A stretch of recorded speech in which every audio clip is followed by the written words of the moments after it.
नमस्कार, मैं हूं Abodh Srivastava. Amazing thought, amazing message, amazing information की दिशा में आज एक कदम और आगे। आज के इस दो चिंतन का विषय है भीतर का चांद और अच्छे कर्म की सार्थकता। आपको ये मेरा वीडियो अच्छा लगे तो लाइक करें, शेयर करें और लाल बटन दबाकर सब्सक्राइब अवश्य करें। साथ ही बेल आइकन दबाना बिल्कुल ना भूलें। आज के इस प्रथम चिंतन का विषय है भीतर का चांद। बहिर्मुखी व्यक्ति बाहर तो बड़ा आयोजन कर ही लेता है, लेकिन भीतर चिंता से भरा रहता है। भारत के मनीषियों ने बड़े ऊंचे शिखर छुए, लेकिन वे शिखर अंतर्मुखता के थे। पश्चिम ने बड़े शिखर छू लिए, पश्चिम के भवन पहली दफा गगनचुंबी हुए हैं, आकाश को छू रहे हैं। बड़ा फैलाव है विज्ञान का, शक्ति बढ़ी है विनाश की, सृजन की, लेकिन भीतर आदमी बिल्कुल ही पीड़ा, ग्लानि, पाप, अंधकार से पूर्ण रूप से भरा पड़ा है। बाहर तो खूब रोशनी हो गई है, बाहर की रात तो करीब करीब मिट गई है, लेकिन भीतर की रात अमावस हो गई है।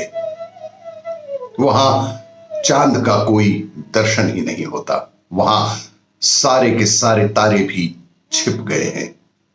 ध्यान रखना कि मन को हमेशा सुविधा है कि वो दो में से एक को चुन सकता है, क्योंकि मन द्वंद्व है। एक को चुनो, द्वंद्व जारी रहता है, संघर्ष जारी रहता है। दोनों को एक साथ चुन लो, द्वंद्व मिट ही जाता है, अद्वैत फलित हो जाता है। जो कल्पित है वही क्षण भर टिकता है, जो सत्य है वह सदा के लिए है। जो कल्पित है वही क्षण भंगुर है, और जो क्षण भंगुर है उसे कल्पित जानना, क्योंकि जो है वह शाश्वत है, वह सदा है, वह क्षण में नहीं है, वह नित्य है, वह कभी मिटता नहीं है। वह है और है और है, था और होगा।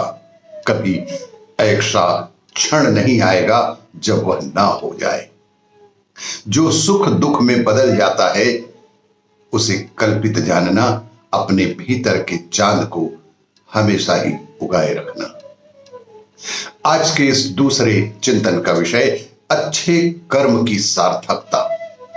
गुरु कहते हैं धार्मिक बनने के लिए मन को शुद्ध करने की बेहद आवश्यकता होती है, और मन तभी शुद्ध होगा जब उसे परिष्कृत कर लेंगे। क्रोध को नष्ट करने के लिए धैर्य की आवश्यकता होती है। परीक्षित करने से स्वयं के साथ ही दूसरों का भी कल्याण अवश्य ही होता है। गुस्से को त्याग देने से निश्चित रूप से दूसरों का भी भला होता है। मनुष्य अपने मन व चित्त को परिशुद्ध कर ईर्ष्या, बैर और क्रोध को निकाल दें। चित्त को परिशुद्ध करते समय प्रज्ञा की जरूरत होती है। सुख की प्राप्ति के लिए मन को शुद्ध करना बेहद आवश्यक है। मन के कर्म ही मनुष्य को जीवन में आगे और पीछे लाते ले जाते हैं। पाली परंपरा के अनुसार ध्यान साधना से मन को परिशुद्ध कर सकते हैं। अज्ञानता काटने के लिए प्रज्ञा रूपी तलवार बेहद जरूरी है। बौद्ध धर्म के जानकार मानते हैं बुद्धत्व को प्राप्त करने के लिए 10 अध्याय अर्थात 10 ग्रंथ और 5 मार्ग हैं, और बुद्धत्व तभी प्राप्त होगा जब आप चिंतन व मनन और त्याग अवश्य ही करेंगे। त्याग सिर्फ धन संपदा का ही नहीं, अपितु लोभ, लालच, क्रोध, अहम का त्याग करने से ही बुद्धत्व को प्राप्त किया जाता है।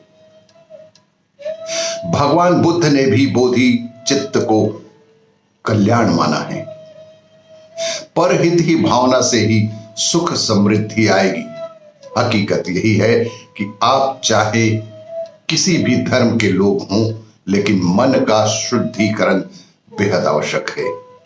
कलेश को खत्म करने के लिए मेहनत की जरूरत है, प्रबल इच्छा शक्ति की जरूरत है, और सबसे पहले अपने भीतर के कलुष, अपने भीतर के क्रोध, अपने भीतर के आक्रोश, अपने भीतर के अभिमान को त्यागने की आवश्यकता है। अच्छे कर्म से ही मानव जीवन हमें मिलता है। जब तक व्यक्ति अपने जीवन में बेहतर करने के लिए प्रतिबद्ध नहीं होता, जब तक वह कुछ सार्थक नहीं कर सकता, उसके जीवन में उन्नति नहीं होती, उसकी विकास यात्रा ऊर्ध्वेत्तर नहीं होती। इसीलिए अच्छे कर्म की सार्थकता हमारे जीवन में हमेशा से है, रहा है और रहेगा। आपको ये मेरा वीडियो अच्छा लगे तो लाइक करें, शेयर करें और सब्सक्राइब अवश्य करें। धन्यवाद।